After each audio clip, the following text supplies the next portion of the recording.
Hey everyone, welcome to The Zest, the official podcast of Orange Coast Magazine. I'm Chelsea Ranieri, and today's guest is the co-founder and CEO of Golden Eagle Vodka, a small batch premium sipping vodka that is distilled in Montana using a unique dark northern spring wheat and Yellowstone spring water. Dang. He is also a TEDx speaker, sommelier, brand consultant, and has an MBA in luxury brand management. And I just found out he's only 28. Thank you so much for being here. Thank you so much for having me in your studio today, Dakota Blaze Rader. Of course. Yeah. So this is the first time we've actually taken the Zest on the road. I love it. If you will. Honored to have you in our, office studios. The coolest office, the coolest podcast space. So I am so excited. And I actually have tried your vodka several times at Orange Coast events. Okay, great. Yeah. And your partner had me try it, and it was just barely chilled, and I sipped it, and it was so smooth. Why did this not burn my mouth? Yes. I thought this was supposed to taste like fingernail polish, but it doesn't. 1000%. Exactly. Even when I try a nicer vodka, I'm still always it still just burns. Yes. Define nice, right? Yeah. It's expensive and the branding's cool. It doesn't, qualify it particularly as nice, but who are we to say? Yeah. And then it makes me think back to when I was in college and everyone was Costco Kirkland vodka is just as good as the high end stuff. Right. But there's so many things that I just want to tell you off of that. I can't wait. But we can get there. We can get there. But yeah, it's a very special product. We're super, super proud of it. And it is different. It's different. Period. Well, so as I mentioned, you're only 28, which I can't get over. And you started this company at 24. Right. And you also grew up in Nebraska. So what in Nebraska instilled this entrepreneurial spirit in you when you were younger?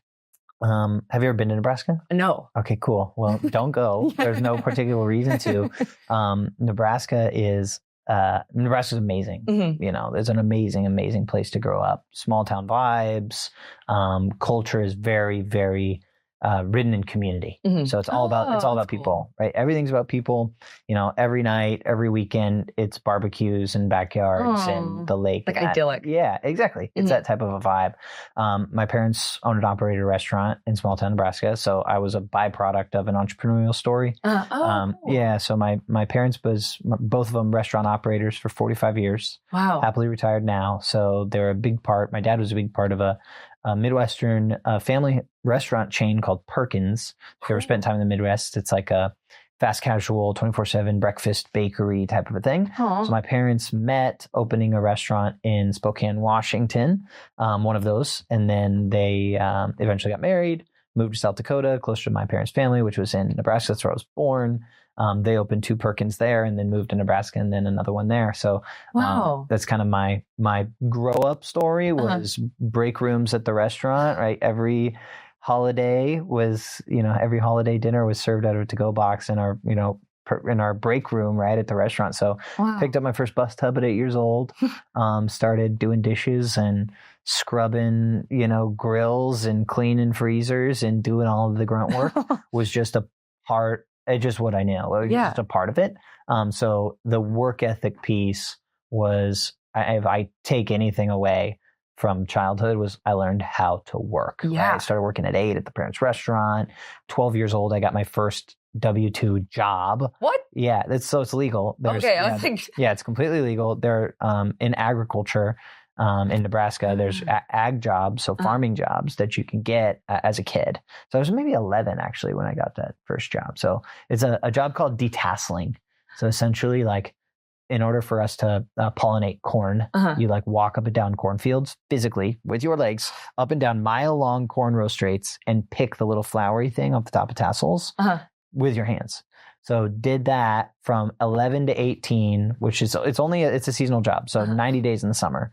So yeah. So it's hot. Oh, it's boiling hot. Yeah. So you wake up 4 a.m. You're at the bus at 5 a.m. Yes. And then, seriously, 5 a.m. you pack your lunch, bring your 2-gallon water jug, and then they drive you off to a cornfield, you and 50 other 11-year-old kids, chaperoned by a 14-year-old kid who's the boss, managed by an 18-year-old kid who's the supervisor. Like a movie, seriously.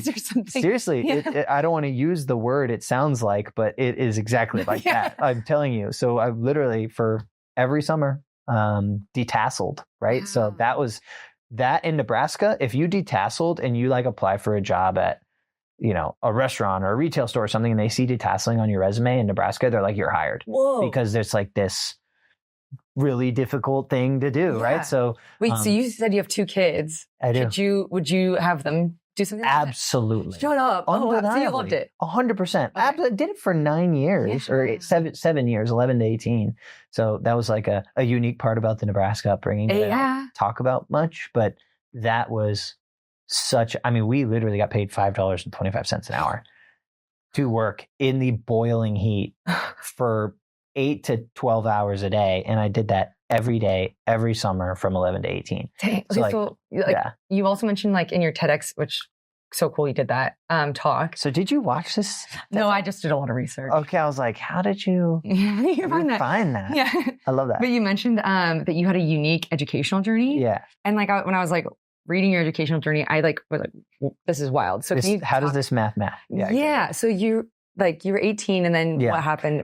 So graduated high school, moved directly to California. And then I joined a nonprofit organization at 18. And the nonprofit organization was a international music outreach program. Cool. Right? So think like Up With People type vibe, but focused specifically on music.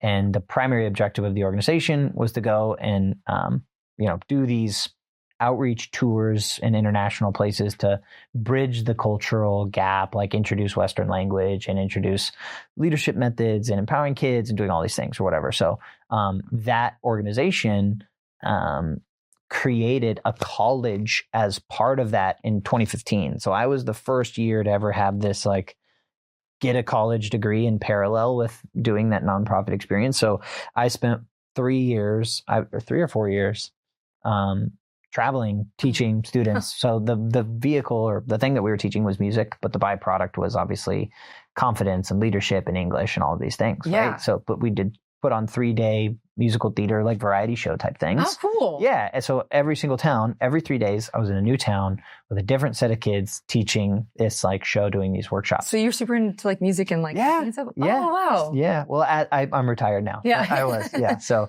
that was a prior life, but I did that straight out of high school. So I went to, 7 countries, 40 states with the group and traveled all around the world teaching kids. So I did. I don't even know what, 8, 9 tours, a couple dinner theater things. And you're literally on the road for 3 months straight, living out of a suitcase every 3 days in a new town.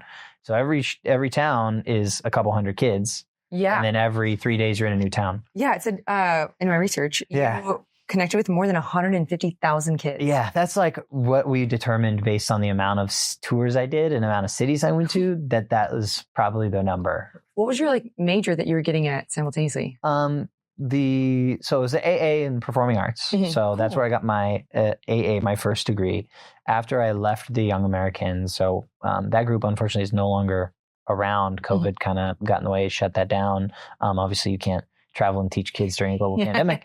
But that was my first degree, AA in performance. And then after I left that group and sort of went into the professional world, I went back, got my master's degree, studied in branding. But in order to participate in this, it's like an applied graduate program, you had to, evidence you had an undergrad, and I only had an AA. Oh. So they were like, okay, so you need to either finish your BA or you have to do this. I was like, well, can I just like test out or like something? How can I apply? They're like, well, let's talk to the dean or whatever and figure out maybe there's a way. So because I had an accumulative 6 years of professional work experience and I like did a series of interviews with like different teachers and things, like if you show this amount of work experience and you can functionally pass the situation. So I didn't do 2 years between my AA and grad school. So that was like a void. So you like tested out of it essentially? Yeah, basically. What? Yeah. That's so cool. How old were you at this point? I was 21 at the time, 22 at the time. Oh. Yeah. Wow. Yeah. Yeah. That's wild. So super random. Then, went back to school, got that MBA in luxury brand management. Yeah. And Golden Eagle, interestingly enough, a part of the inception story that nobody knows, was my master's degree thesis. Oh, no way. Yeah. So getting a marketing degree, but obviously a master's in business. It's a business degree with an emphasis in marketing. Yeah. My final project was to create a business plan or a brand plan, for that matter, brand, product, and company that functionally fill an opportunity in the market. So what's an opportunity in a specific market? I felt that there was an opportunity in what we were doing. Obviously, the uniquenesses of our product fill that. And then, so what was once literally a grad school paper and an idea very quickly turned into a full business. My professor saying, dude, I think this can work. Like this professor had been in the industry. So he was an investor in a distillery in Australia. And he was like, hey man, I know the business very well. It seems you do too. What I'm saying is if you can find the funds and execute on this, this will work. Well, so why vodka? That's a huge question.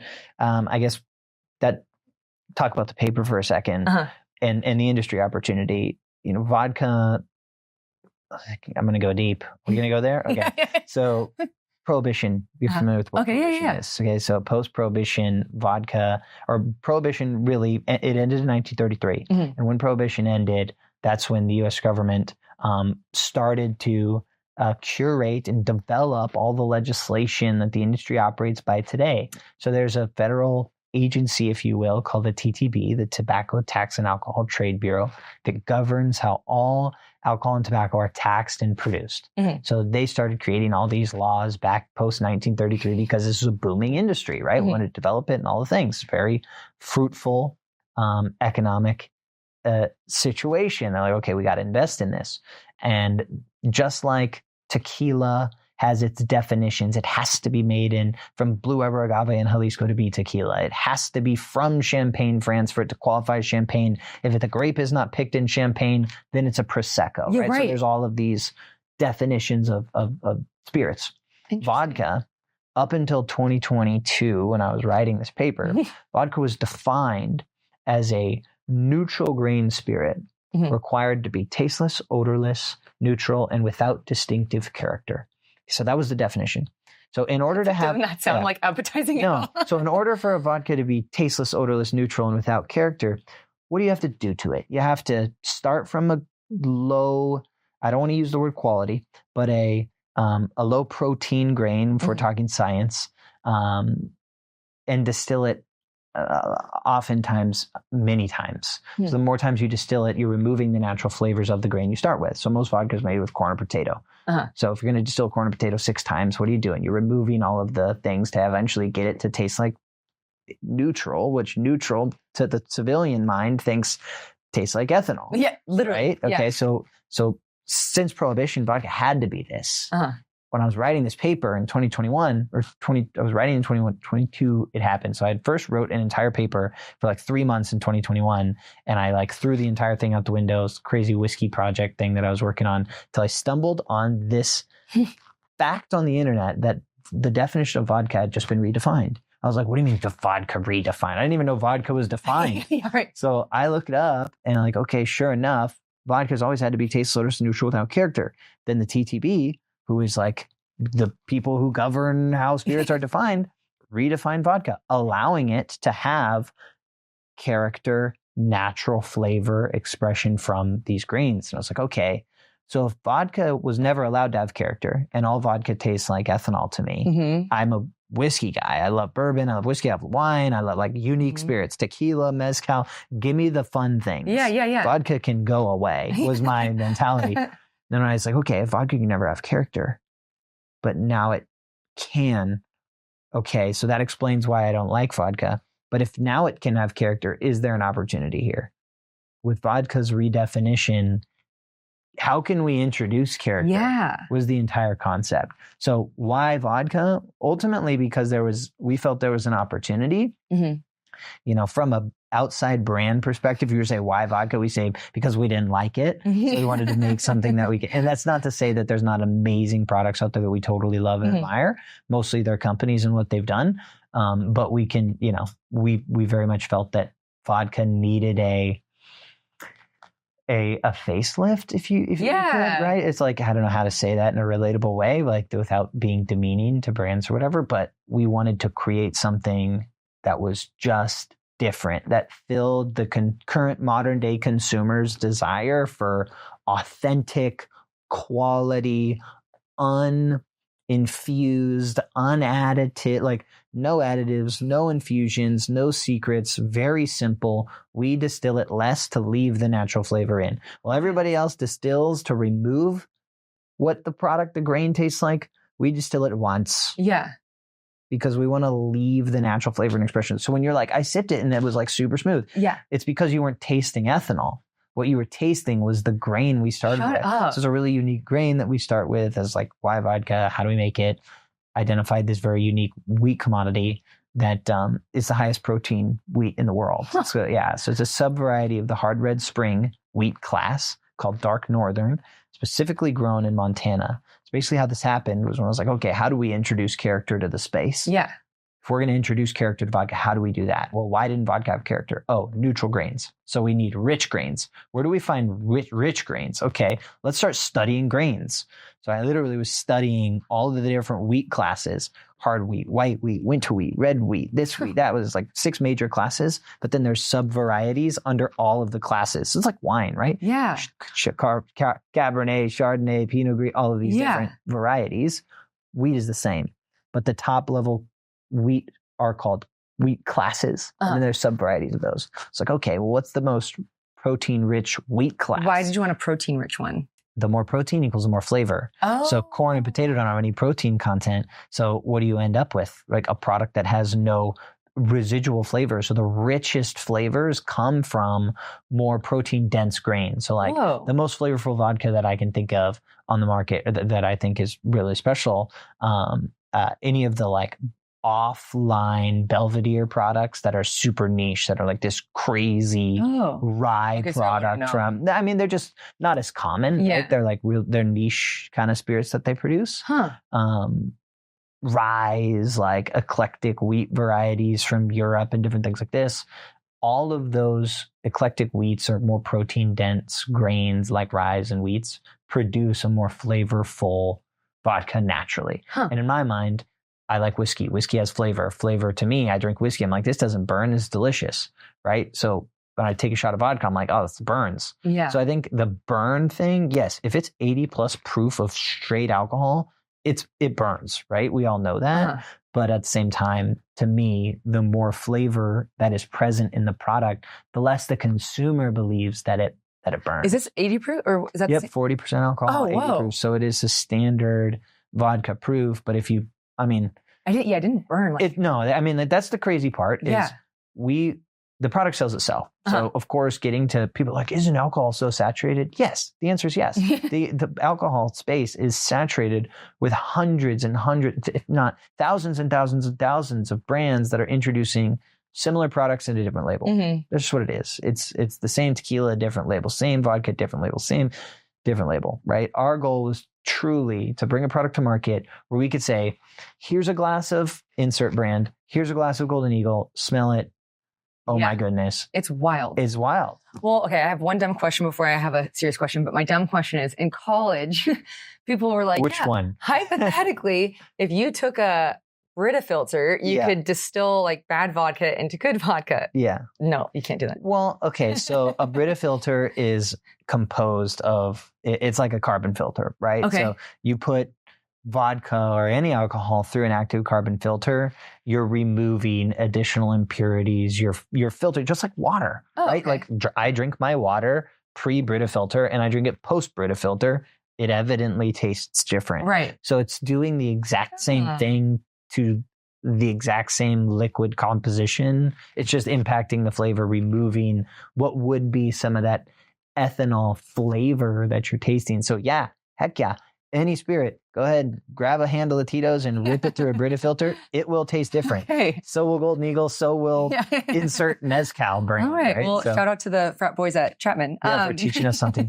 Exactly. That's Cody in the back. Yes, sir. Oh, nice. Okay. Well, you had this really interesting like family history behind the whole thing, which like really, I think, changes the entire story as well. So can you talk a bit about like your family's history and then the farmer's history that also ties in? Yeah. So it's super cool. Like as part of the paper, of course, we had to create you had to write obviously a business plan that the product in and of itself fulfills an opportunity in the segment, but then the brand needed to complement the product that you're filling an opportunity in the segment. So now there has to be brand synergy, but then there has to be macroeconomic synergy. So does culture in the world at present demand the brand that you're building, and then does the product actually fill the industry's need? So Golden Eagle really difficult. Like literally I was like sitting there for weeks and weeks just thinking, trying to figure out how is this even possible. So where do you start, right? You have to start with the product opportunity. So vodka's redefinition was our product opportunity. The answer to your question is going to be the brand thing. And then the cultural desire in the world is the third piece. So the brand story. Ultimately, our mission or pursuit for Golden Eagle, at least me, I want to honor our family's heritage and history as part of what we're doing with Golden Eagle. So I guess my family story, I'll give you that and then I'll give you the context. Okay. So my family, I'm, I guess, 5th generation American. Family came over here 1886, Dutch immigrants. That's so cool. You know that. Yeah. How did you find that out? It's a crazy website. Write it down. Check it out. It's called, I think it's called familysearch.com. Okay. Yeah. So my family's done pretty good at documenting family history, family tree. I have a spreadsheet that all of my family is shared on that we track everybody's emails, phone numbers, where they live, updated addresses, just something that we do. That. Yeah, it's cool. Hard to get everybody to maintain it, but I'm pretty passionate about it. But anyways, so I had a lot of that information. So I go to familysearch.com, which is totally free for anybody to use, by the way. So check it out. Oh, cool. And you put in this is my mom's name, my dad's name, and then grandma and grandpa, great grandma and grandpa, if you know them, all those things. And then it will literally start seeking publicly available documents like marriage certificates and death certificates to link your entire family heritage. Whoa. Completely for free. Not the DNA 23andMe thing, but truly off certificates. Was your family tracking this before you found the? Yeah. So I found this website as part of just my pursuit to whatever, just passionate, had nothing to do with this whole vodka thing, right? So, I guess this is weird. I'm trying to find the synergy here, but, family came over 1886, settled in. This was, I believe, Connecticut or some East Coast place. It was the first place they settled. 1888, I know that they were in Minnesota and they started homesteading from Minnesota to Montana in the 1890s. So the first documentation of our family in Montana is 1901, a small little ranch town called Blue Creek Ranch. And they're still there today, which is now Billings, Montana. Oh, yeah. Wow. So my mom's entire lineage, all from and around Billings, Montana, Bozeman, Livingston area. So that happened, right? So that's over here. And then over here, call it 120 years later, here I am writing this paper, Character Vodka is an Opportunity. I need to find this wheat. And I started back to, how did we find this wheat, right? Yeah. I knew that, okay, hard red spring wheat is the highest protein class. We want that wheat. Where can we get that wheat? So I started looking up, where is this wheat grown?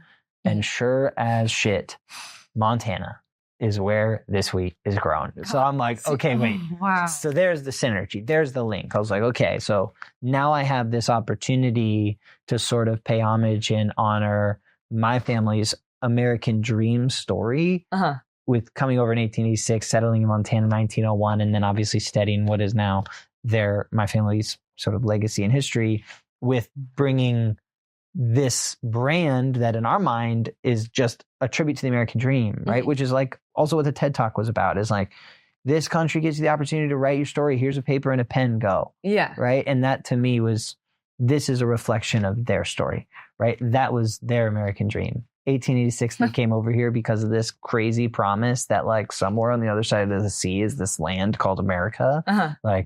They believed in that and they went after that. And this is a brand that represents that dream for us is live and well, right? Yeah. So be that livid. And that's what TED Talk was about, right? So the world is yours for the taking.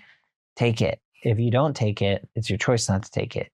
Just take it. And this is kind of like why, I don't know, an example of that now in real life. Literally, I love that story. But so then you cold called this farmer in Montana. Yeah, so I was just really just trying to identify where we could find this wheat grain. So I was like calling this farm, hey, do you guys have this wheat? Calling this farm, hey, do you guys have this wheat? And like, I'm just some random dude with granted my number is from Nebraska, so I got some favor, but I'm like, hey, my name is Dakota, I'm from California, click. I'm in Orange County, California, click. California, and I'm like, okay, I need to stop saying that. What? Yeah, it's like, it's like totally stigmatized, right? Like you got small town, right? Like Midwestern people, like these corporate people from California are calling us to try to like, anybody seen the show Yellowstone? That's real stuff. You know what I mean? So I ended up connecting with a family that's been growing this unique variety for a really long time. And then they're in the distillation business. They knew what I was trying to accomplish and all these things. It was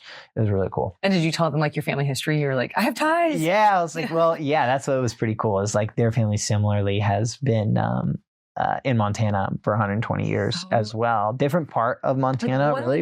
It's just crazy, but that's a very common thing. Like if you really get back and start studying American history at and around the time between, I guess pre-Great Depression, right? Like 1880 to 1910, everyone's story is pretty much the same, right? So it's like, yeah, all these people in Montana were German and Dutch immigrants. All these people in Michigan are Dutch immigrants, Dutch immigrants in Michigan. So it's like there are these pockets of, because all of this land started to get discovered, right? Mm-hmm. So, and I'm super nerdy and geeky about American history. I think it's the coolest thing ever.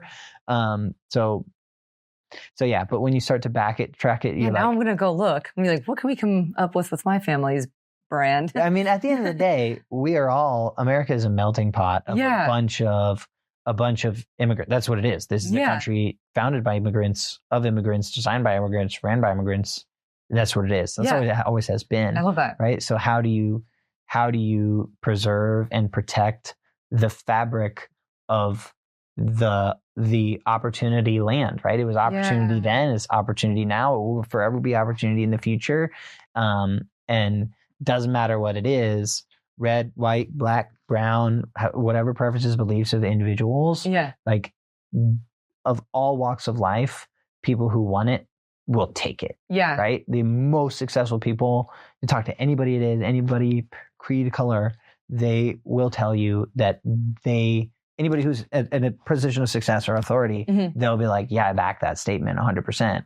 You go somewhere else and try to create that. Right? Try to create. I couldn't have created the success that I created if not for the system here. Yeah. So I empower anybody else to go take that and build their thing and their story. No, I feel like I'm in the TED.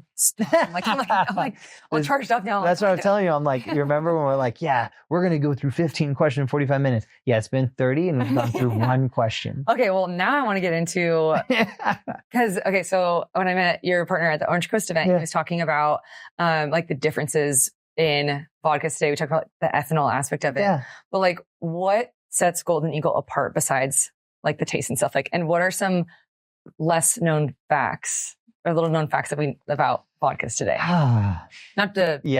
Super, super sensitive question. Oh, really? Only because it is just like anybody in any industry, especially in the public eye. And this is me with my media training.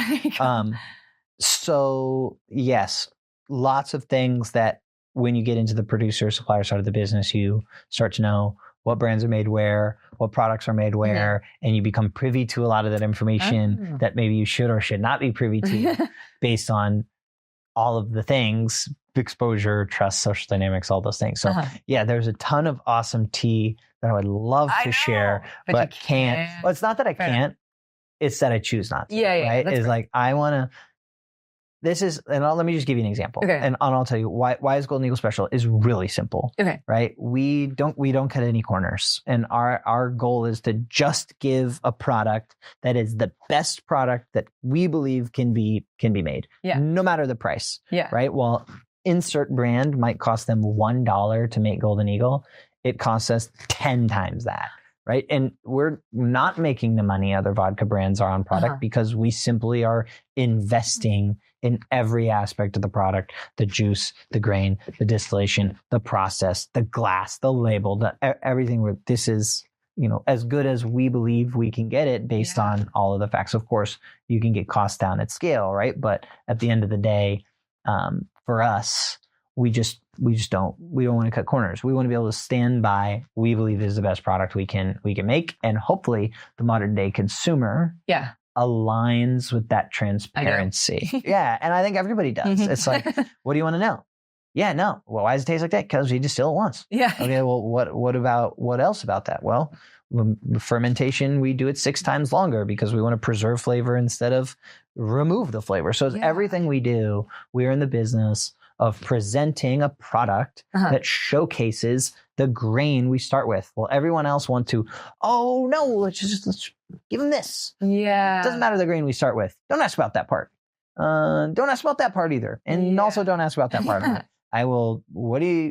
We want to have a product where we can go, this is exactly what it is. We want to showcase everything to you because we believe it's worthy of appreciating and not hiding. Yeah. Right? Magnify it, not suppress it. Right. Right. Well, okay. So I love a dirty martini. What is your favorite way to enjoy this specific vodka? Neat or on ice. Okay. So that's just like if you were to sip this neat room temperature like this, it's like, okay, why is it a little sweet? Why is it a little nutty? That's how vodka is traditionally enjoyed. Oh, so it's like, don't mix it with anything. It is wonderful to mix. Oh, okay. Yeah. So I will say Golden Eagle, because of its expressive flavor, is really wonderful to mix, right? So if you're going to mix a vodka and you're going to make a lemon drop or a Cosmo or something, you're going to have 2 ounces of the vodka, an ounce of the citrus, and an ounce of the sweetener, right? And you're going to shake it up and you're going to taste it and you're still going to taste the burn because the vodka is still present, right? Golden Eagle, do the same thing, same recipe, no burn. Why? Golden Eagle is naturally soft, sweet, nutty, and expressive. So when you mix it in cocktails, now it's balanced. Yeah. As opposed to, oh my gosh, I need a little more sugar. No, you don't need, actually, you don't need a little more sugar. You need a little different vodka. Yeah. Right. So I say Golden Eagle is best appreciated, not best enjoyed. It's best appreciated over ice, like just simply over ice, maybe a little lemon twist.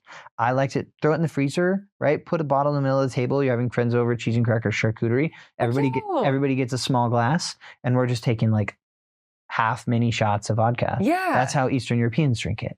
So that was kind of a little inspiration when I was traveling, teaching. I remember now reflecting back, spending time in Poland. I was teaching over there. I remember sitting at a table so vividly. Grandfather, I was the only one who spoke English in the room. Grandfather, grandmother, aunts, uncles, moms, dads, kids. There's probably 10, 12 people around the table. And grandpa pulls out an unlabeled bottle of this from the freezer, just an unlabeled empty vodka bottle. It was a full vodka bottle, but it didn't have a label on it. I was like, okay, this is weird. Am I getting poisoned? Like, yeah, right. And he gives everybody a small glass, pours a shot for everybody, and sets in the middle of the table. And he looks at me and he's like, vodka. And I was like, yeah. He's like, not American vodka. I was like, okay. So nobody touches the drink until he does. He takes the shot, then the person to his left took it, and so on and so forth until it got to me. And I tasted it. I was like, that might be the best alcohol maybe I've ever had in my whole life. But that memory stuck in my mind so vividly. I was like, man, I need to get some of that in America. Yeah. Where can I find that? You can't. Yeah, right. You can't. Well, Until now. Yeah, exactly. So it's just a different approach, right? Mm-hmm. Eastern European style, traditional style vodka is meant to be naturally flavorful and expressive because we want to appreciate it for what it is. Yeah. We want to taste the real raw version of the grain, the spirit you start with, right? Yeah. Nowadays, I think drinking culture, or has been, I think it's transitioning away from this. Drinking culture has been just like, for example, the frat boys at Chapman pour it through the through the Brita and like, let's get, like nothing wrong with that, to each their own. But the point is, I think especially Gen Z, and this is obviously our response, right? Like, granted, our branding and messaging doesn't particularly reflect the ideological or aspirational pursuits of Gen Z. However, the product position and method for consuming does. Yeah. Right. So everyone grows up binge drinking it. Exactly. Enjoying it. 100%. Yeah. Gen Z drinks. It was literally, I don't know what is 1/8 of the consumer production value of the most consuming generation, which is baby boomers and Gen X. Oh, really? Yeah. Oh, good for us. Yeah. Okay, I thought it was millennials. Yes. I think that's different for each category. Okay. I think by and large, it's boomers and Gen X, millennial or Gen Z, 1/8. Wow. 1/8. 1/8. And you're Gen Z? I am right. proudly a Gen Z. Yeah. I was gonna say. I'm the first year of the Gen Z. Oh, cool. Yeah. They used to say that millennials started at or millennials went till, what was it, 98 or 2000 or something. Now they're like, nope, if you're 97, you're Gen Z. So I'm the Gen Z. Nice. That makes sense to me. I'm the oldest soul Gen Z. You're the grandpa Gen Z. Yes, I am a grandpa jacket. This is my grandpa jacket. Yeah. Like it? Well, that makes so much sense what you were saying, like you didn't like vodka and mixed drinks, because I have a friend who prefers martinis with gin. Yeah. Because he's like, well, it's more flavorful than just like the burn. Exactly. So now I want to make it. This is definitely like for people, I say for non-vodka drinkers, people who hate on vodka, let Golden Eagle change your mind. Yeah. That's our whole thing. Okay, so where is it sold in Orange County? Because I heard it's sold in High-Low. High Times. It's in High-Low. Yeah. There's probably like 10. I'd say probably 10 liquor stores you can get it. We're doing a deal with Total Wine right now. Nice. A couple pavilions. We're working on the pavilions, Albertsons, Vaughn's thing. That's not ready. I always recommend, if you need something locally, e-commerce, right? We ship e-commerce straight to the house. Mostly restaurants though. Okay, cool. So our go-to-market strategy is obviously, if you think about it this way, our biggest promoter and ambassadors are bartenders, right? Because if, let's say you were the Golden Eagle sales rep for Southern California and there's 10,000 restaurants in Southern California, how many can you really hit in a day? Yeah. 8, right? So our sales approach and strategies, when we focus on restaurants, 90% of our customers are restaurants. We focus on restaurants. When we focus on restaurants, we focus on training, educating, empowering, and advocating to the bartenders. Yeah. Because when we're gone, what are all those bartenders going to do if we change their mind about vodka? Yeah. They're going to push that and recommend that to the customer, because they're ultimately the point of purchase. Do you have some restaurants off the top of your head? Oh, yeah. Let's see. What type of restaurants should we call out here? I guess depends on what you're into. You want fine dining, steakhouse. Yeah, what about those? Mastro's, Fleming's, your Javier's of the world. Yeah. If you're into the craft scene, you got the Blind Pig and Chalk Kitchen and Solstice and those types of, seasonal craft bar concepts. Oh, you guys are everywhere. We're in a lot of places. I'd say 200 places. Wow. Yeah. That's so cool. Now I'm going to look for you guys everywhere I go. Yeah. Everywhere you go, say, can I have a Golden Eagle? And say, we don't have that. Say, you should. We need to change. Yeah. Well, is there anything that you want listeners to keep an eye out for this year? Anything coming up? I see that you have a lot of awards. Yeah. Oh yeah. The award thing is fun and funny. The reason it's fun is because every time we enter an award, we generally win. Why? Because the product is really special and real. Mm-hmm. How many awards can you really get, and how valuable is it? The product's been validated. Yeah. It's really good. Yeah. It's really, really good. Yeah. We all know the product is really good. So yeah, we've won 30, and this is all, national, international spirit competition type thing. So you send a bottle and they have a bunch of panelists blind tasted and against all of the other products. And so, we generally do really well in that type of a setting. What does it do for us from a business perspective? Nothing really. It's not like it drives sales, but it is. Flex though. Yeah, it is. It is. And so we like to still enter pretty much every single time because it makes us feel good. I didn't know you guys had awards. So cool. I think it's 30, 32 awards, gold, double gold, platinum, best in show, best in class. If there's an award, we've pretty much won it so far, which is cool. But now it's about, okay, how do you take that, and the product's been validated. Now, how do you take that and actually monetize on that accolade in the marketplace, right? So it takes time. So we keep doing that and all the things, but word of mouth, I'm telling all my friends about it. I love that. I love it. Well, you're leaving here with Bottle today. Oh, thank you so much. Well, I'm having my friends over this Saturday. 2025, nothing crazy to look out for. 2026, things are going to get pretty crazy. Oh, okay. Yeah. You're going to be in a lot more places? Yeah. I mean, we are, 2025, we've entered 3 new states. Wow. So Arizona, Nevada, Texas, which has been awesome. So I think what to look out for the rest of this year, or really 2026, is just saturation. So we're going to start to unlock a lot of different marketing initiatives. And you guys going to do commercials? Yeah. In-home, out-of-home advertising, like all the things. So the goal is really to focus on saturation in the markets we're in. Yeah. Right? There's a lot of different strategies. Some could, we could open,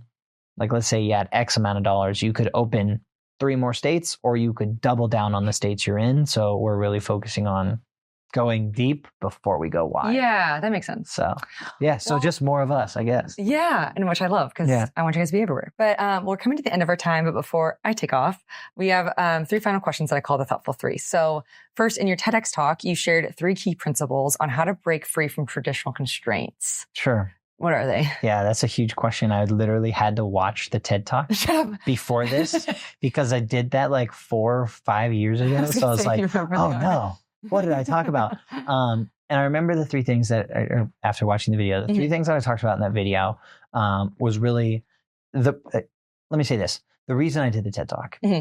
I did the TED Talk, obviously coming out of being a traveling teacher, super, super passionate about the next generation. I think our next generation has a big, big, big, big mountain to climb. Yeah. And we are the same, come from the same generation, right? Like, if you're 35 and under, I consider us all one generation. Yeah, because we experience an economy and a social life that is different. Social, when our parents were kids, meant playing at the park. Social meant, going to church. Social meant hanging out in the backyard. Social now means exclusively digital. Yeah. The information we have access to is infinite. The word social has been redefined. So traveling around the world for as many years as I did, meeting as many kids as I did, I got extremely, extremely passionate, and I took it personal, the amount of challenge that I was witnessing the next generation having, right? They're coming out of college, having no idea what to do. I don't know what I want to do. I feel paralyzed. Anxiety, depression, just a struggling generation. Yeah. Right now, all of us, all of our peers, any of us younger brothers, everybody, they're struggling, trying to figure it out. Reflecting on my childhood story, it was a bit different, right? Because I grew up in a small town in Nebraska where all you could do was work and have an old school social life. Right? So I grew up different. That said, though, still understood the context of what my peers or what the people around me were going through, or so while I empathize because I am equal and younger than most, or younger than you, right? So empathize with the bigger picture, grew up different, right? Yeah. So what are the principles that I felt empowered me to be doing what I'm doing now, right? So that was what TED Talk was about. Recognition for all the chaos, reflection on I'm not experiencing that. Why? What are the principles, and extracting those and kind of providing those. So what is it? The first thing, you can only control what you can control. And it's your attitude and your effort. Period. Yeah. You can only control the controllables, right? If you wake up and you feel like you're a victim, you're a victim. You wake up, you feel like you're the man, you're the man. Yeah. Right? Whether you are or you aren't, you gotta either truly find a way to change your attitude so that you can apply the effort or define what that looks like for you. But that's the truest truth. Yeah. You can only control your attitude and effort, and that rubs off on people. You walk on, you're rude, you're rude. Walking in, you're cool, you're cool. Yeah. Right? And the effort piece, you will only ever, it's a stupid quote that's always on the Instagram videos, so I'm going to repeat it. Until you're ready to do more than you're paid for, you'll never be paid for more than you're doing. Oh, yeah. And my dad was always that guy, right? I was never paid to do things until until you did those things. It's because money follows value. Yeah. And that's the effort piece for me, right? Is money and success will follow value. So if you have the right attitude and you put in the work and you put in the effort and you create the value, the outcome will follow. Yeah. So attitude and effort is the one. And the second, I really honestly don't remember the third. But the second one is always be a student. Always, always, always, always be a student of business, be a student of learning, be a student of social dynamics, be a student of an ever-changing world. Surround yourself. Like, I wouldn't be where I was or where I am right now in this moment if I didn't surround myself with people who are smarter than me.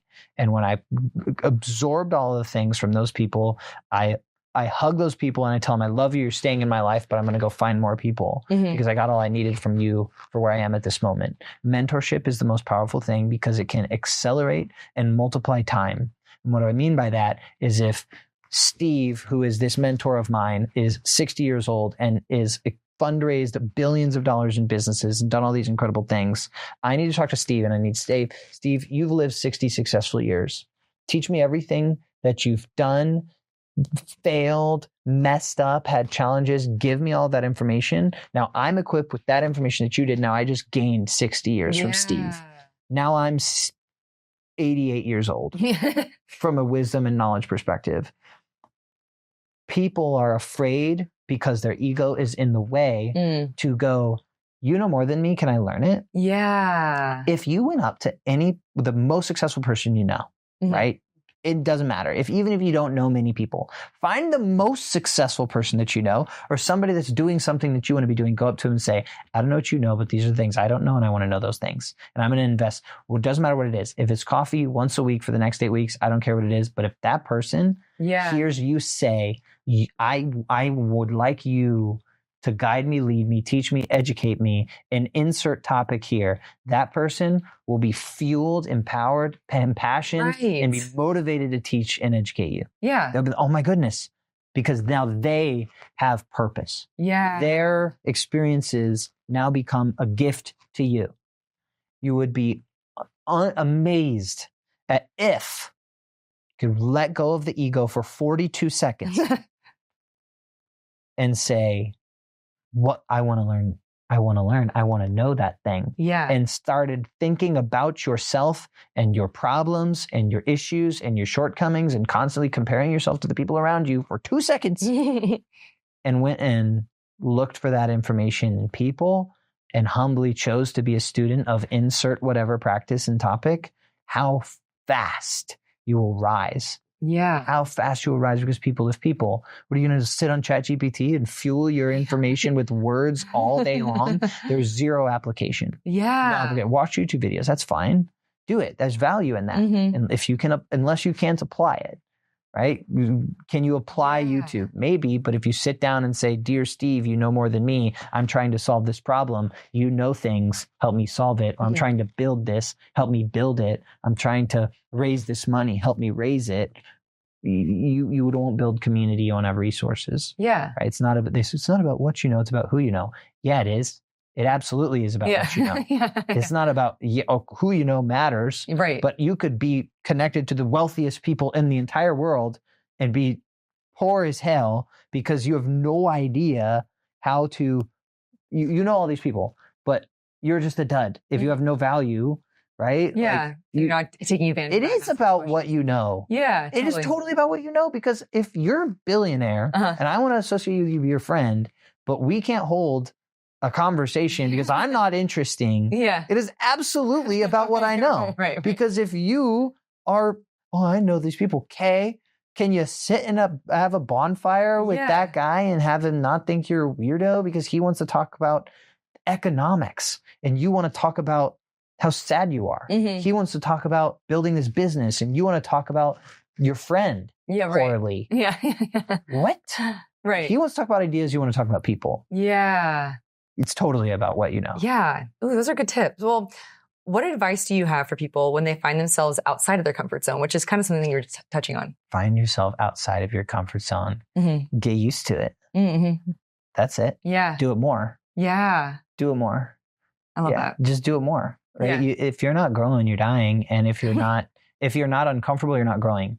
You cannot physically grow in a comfortable place. Yeah. You can read. You can obtain information. Obtaining information is not growing. Yeah, totally. Sure. Watch the YouTube videos. And now what? Yeah. Read the books. And now I read a lot of books, watched a lot of YouTube videos. They helped me in a moment in which I had to apply those things. Yeah. So if somebody's outside of their comfort zone, I just say, good. Mm-hmm. That's all. Keep going. Do that again and get extremely comfortable and passionate, by the way, about being uncomfortable. Yeah. No one comes out of the womb, out of adolescence, out of high school, out of college, being okay having uncomfortable conversations. Mm-hmm. No one likes confrontation. Yeah. No one likes negotiation. Right. No one likes insert that thing. No, nobody grows up with those challenging skills. Yeah. It's uncomfortable. Do it more. Yeah. Like, do it more. Yeah. Period. And I think that's the biggest opportunity right now. So it's like, what would I tell people who are uncomfortable?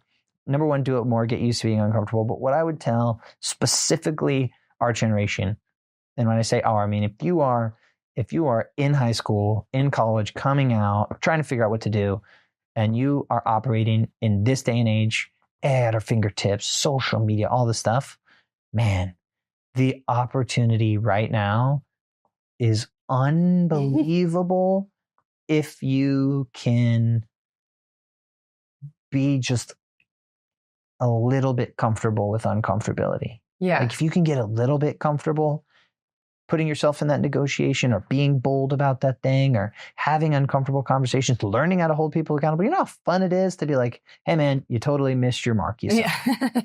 How can I support you in making sure that you don't suck again? Yeah. Right? It's not comfortable holding people accountable. It's never fun. Right. But unless you get in that uncomfortable zone, like that's the only place growth happens. Yeah. And it's like, I don't know what happened or when our generation just stopped having, maybe we just stopped having to be uncomfortable because everything was at our fingertips. So we weren't required to be uncomfortable anymore. We you wake up and we have the nice houses and the nice beds and the nice schools and the nice meals and, with the nice hotels and the nice video games and the nice cell phones. And we're just like constantly comfortable. Yeah. Always. Like we're always, then that's the pursuit of parenthood. Like I physically now consciously don't give my children things. I consciously we don't do nicer things, right? Yeah. Like, we could totally go to that restaurant. We're going to that one. Mm-hmm. We could totally go on that vacation. We're going to hang out in the backyard and plug in a sprinkler. Yeah. Right? Like it's not about the thing. It's about the thing. Yeah. So just, that's a good tip. I love that idea. Now I'm ranting, but no, I love what you had to say. Well, lastly, how do you measure success now versus how you did when you were first starting out? Time. Interesting. Say more. Yeah. I just think that, success is, whatever you want to define it as, right? Mm-hmm. I think on the surface, it's about there's business level success. You know what I mean? Like, financially. Financials. I think everybody is just trying to be secure. Mm-hmm. You know what I mean? And I think at the onset, especially a young person, as a young guy, you're trying to justify your place in the world. Mm-hmm. That's what everybody's trying to do. Right? Yeah. Your parents did well and they had a business and a house and you want to have a house and live on your own and pay your bills and do the thing. Right. So you're not trying to disappoint what your parents instilled in you. Obviously, you're comparing yourself to your peers. Obviously, you have bills, right? Mm-hmm. So you're just trying to support yourself. Yeah. That's it. At the end of the day. So that's like success level one. Like I need to stabilize my stuff. Yeah. Once you accomplish that, then there's this sort of, okay, now I'm stabilized. Now I think the grass is greener. I'm stable. I'm working this job, but now, how do I do that on my own terms, which is my time, right? Then you say, okay, I'm going to remove myself from this job because I want to do it on my own terms. And you go subscribe to the own terms lifestyle, which is being a contractor, being an independent contractor, or being an entrepreneur. And then once you actually become an entrepreneur, being an entrepreneur is much different than owning your own independent LLC. Very different things. Oh. Right? I mean, like being an independent contractor, you're the boss of yourself. Right? So you're your own boss. Being an entrepreneur, starting a business, leading employees, being responsible for shareholders, building a company and a corporation is much different than like, I send my invoices to my boss on a monthly basis because you're still, it's still different. You know what I mean? So how does time factor into that? Entrepreneurship is the exact opposite of buying your time back. At macro level success scale, like you're a successful entrepreneur, the other side of being a successful entrepreneur is having infinite time, right? So you're successful and you have a big exit, or which obviously you exit a business, you have massive cash dividends coming in. Now you have, beyond financial freedom, you have actual time freedom. Right. So that's the other side of the entrepreneur story, is basically infinite time. Yeah. I am so far from that place. I am in that moment in the entrepreneurial journey where it is unapologetically demanding on every waking moment of your entire existence. You know what I mean? It's like a whole baby. Yeah, I want to start a business so I can be on my own time. Yeah, so now actually I'm an employee of all of our 26 employees. They don't work for me. I work for them. Yeah. Every single day I wake up and I work for them. That's a really interesting perspective. Yeah. So how do I define success right now? It's like finding on the pursuit of that big exit and, having complete authority over my time and space when I no longer have to work at all, because financial position is so good that now you're like, okay, I don't have to exchange my time for money. You're in that place. So far from that place. It's understanding that all of the small world successes, like the cars and the watches and the houses and the material things. Yeah. Yes, those are part of your motivations to get at the onset because you're just a kid trying to get things done. Like all of that is so fleeting that I don't even consider that anymore. Now having 2 kids, 3-year-old and a 6-month-old, and a beautiful wife that all of these people that I want to spend time with, that's the goal. The goal is now, how do I spend time with you? How do we create that? And obviously we're subscribed to a bigger and long-term vision. Yeah. So it makes it difficult, but in the pursuit of that big time moment on the backside, that's the big success for me, is getting all my time closer back. Than you think. It could be. I think you're closer than you think, but this was so much fun. Thank you so much for having me here. I absolutely loved getting to talk with you. You're fascinating. I still can't get over how young you are, but I'm going to tell all my friends about Golden Eagle Vodka. So I cannot wait to share. We'll have to give you some minis and you can pass them out. Yeah, exactly. Thank you. Of course. Awesome. Well, let's go take a shot. Okay, let's do it. No, not kidding at all. Let's go. Let's do it.